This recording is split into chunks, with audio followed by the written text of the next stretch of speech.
Inspiring positive stories can lift our minds and can give us joy and happiness even during a challenging time. That is why we read stories for inspiration.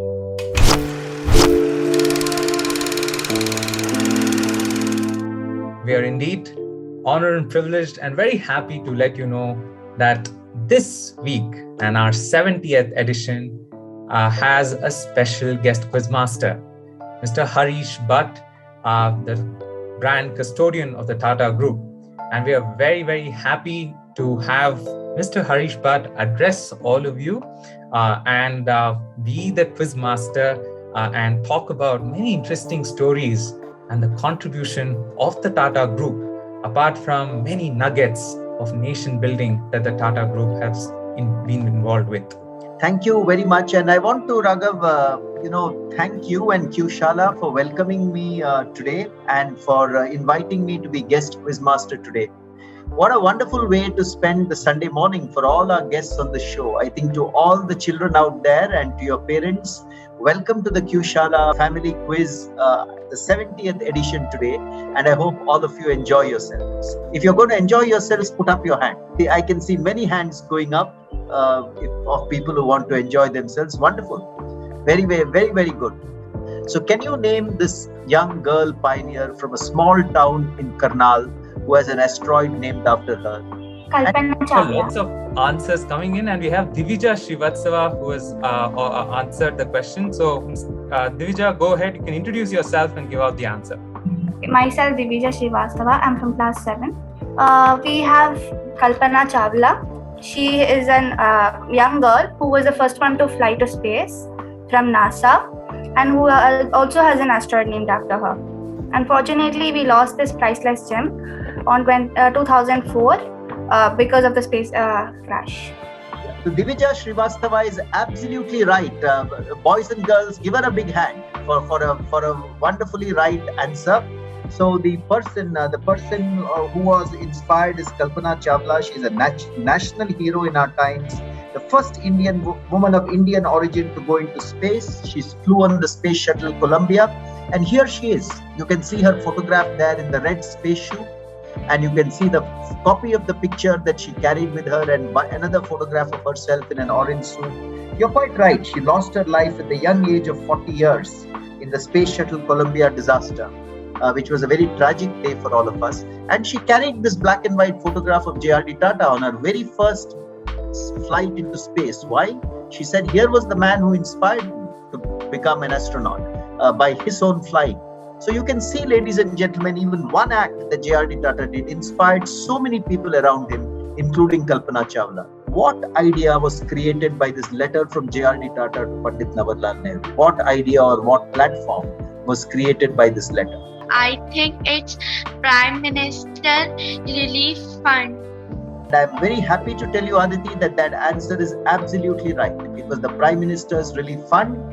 You can see here J.R.D. Tata in the center of that photograph with Jawaharlal Nehru wearing the white Nehru cap on his head. It was indeed the Prime Minister's Relief Fund, which has been so useful across the history of our nation in raising funds for many, many crises. But it also shows that J.R.D. Tata went out of his way. He didn't stay only as a corporate, person. He went out of his way to do things that he thought were important for the country. And actually, the Tata Group made a very, very good initial contribution to the Prime Minister's Relief Fund also. The letter which J.R.D. Tata wrote to Pandit Jawaharlal Nehru and Pandit Jawaharlal Nehru's reply to him are all there at the Tata Central Archives in Pune, for those of you who are interested in historical documents. What was your inspiration to write Tata stories? And which story, according to you, gave you the most satisfaction to write about? And if you were to write a second volume, which stories will you include there? So, what a nice question, Anumita. Let me tell you why I wrote Tata stories. Okay, what was my inspiration? I wrote the Tata stories during the first 10 months of the pandemic when the coronavirus came to us. I could not go to office. I was working from home. So I sat at home and, I saved a lot of time traveling to office and back. So I thought, can I do, this coronavirus and pandemic time was a challenging time for all of us.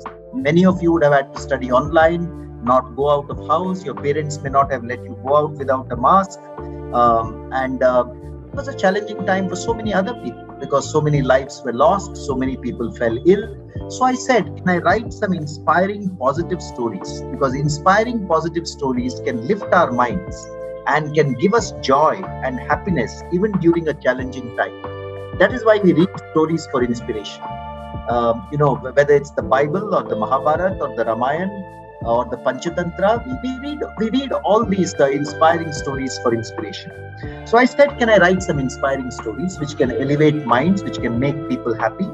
And then I found out that there are many such inspiring stories from the Tata Group that I am part of. I have worked with this group for 34 years now.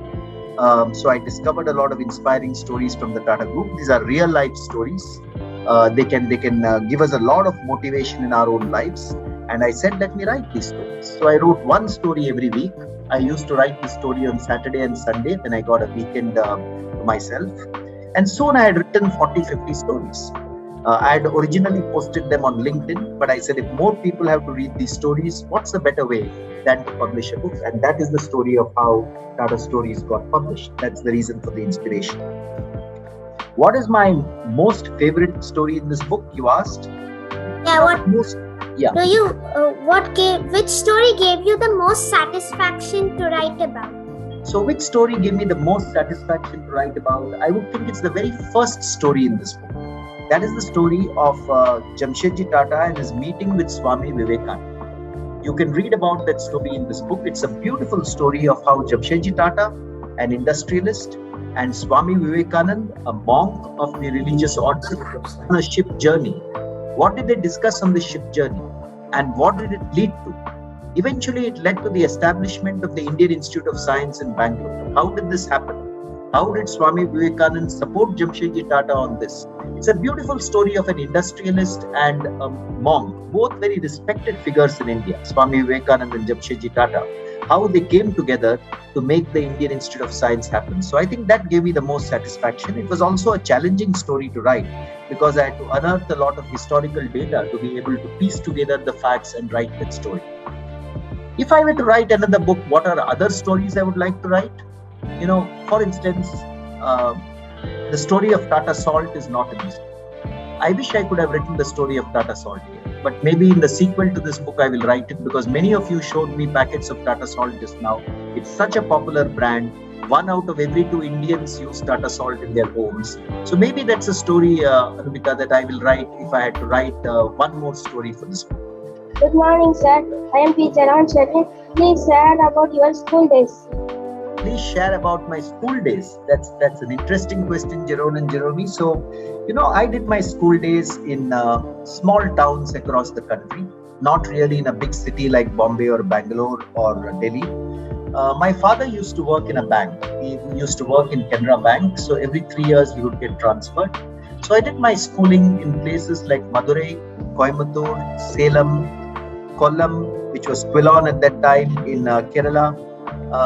Beautiful schools. I still remember studying in the Vikasa school at Madurai, the Seventh-day Adventist school in Madurai, the Infant Jesus Anglo-Indian High School at Tangasheri in Kollam. And my first school was actually the Kamalalaya and then the Avila Matriculation School in Coimbatore. What did I enjoy about school? I tried my best to study. Sometimes I was successful, sometimes I was not so successful. I used to love history as a subject, to tell you the truth. I used to like English also. I'm not so sure I used to like geography so much. I'm also not so sure I used to like maths so much. This was the problem. But I used to like history, I used to like English, I used to like Hindi.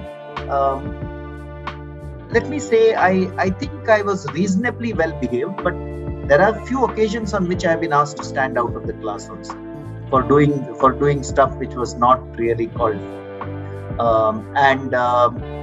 I used to enjoy acting in plays in school. I used to enjoy writing for my school magazine, and I also used to enjoy playing cricket on our school grounds. I was a leg spinner in those days in playing cricket. Sometimes I got hit for a 6, times I took a wicket, but that was all the fun of it.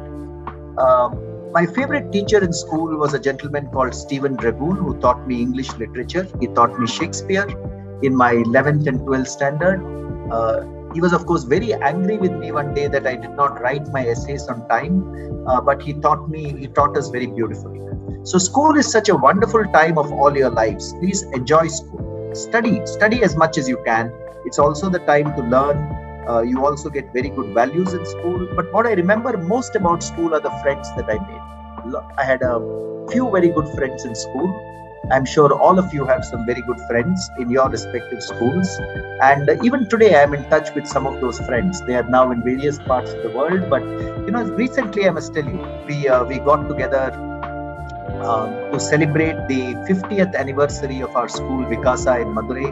And even our headmaster from those days, Mr. Iyengar, very strict person, but he also appeared on the show and gave us his blessings. He's now in his 80s. So that's a very, very brief description of my school life. I hope that's a good answer for you. But if there's anything specific you want to know, like my marks or something, I can separately tell you. If you can take a moment, just quickly look around for a Tata product. It could be a Titan watch, a Tata tea, a Tata coffee, a Tata salt, whichever. And let's have a photo with our celebrity guest quiz master, Mr. Harish Bhatt. So I have with myself a fast track watch, and I would love for all of you to get onto the frame, switch on your videos for this photo. So Raghav, what I'm having in my hand is the Tata Sampann Ragi Idli Mix. It's a new product of Tata Sampann. And I also have in my hand the Tata Stories book. I hope you can see my video. Absolutely, sir. Thank you so much for joining in, and it's a heartfelt thank you for Harish sir to accepting our invitation and coming here and spending his Sunday really addressing children here and illustrating so many interesting stories from the Tata Group and about our nation. It's an absolute pleasure, Raghav. It's been an absolute pleasure listening to children speak and answering these questions. I can see quite a few people with Tata Salt, some with Titan watches, a couple with Tata tea. So pick up any Tata product that you have around you. That doesn't matter what it is. Wow, I can see Geetika holding up Tata Salt, Rashida holding up Tata Salt. Lots of people with Tata Salt in their hands. Wonderful.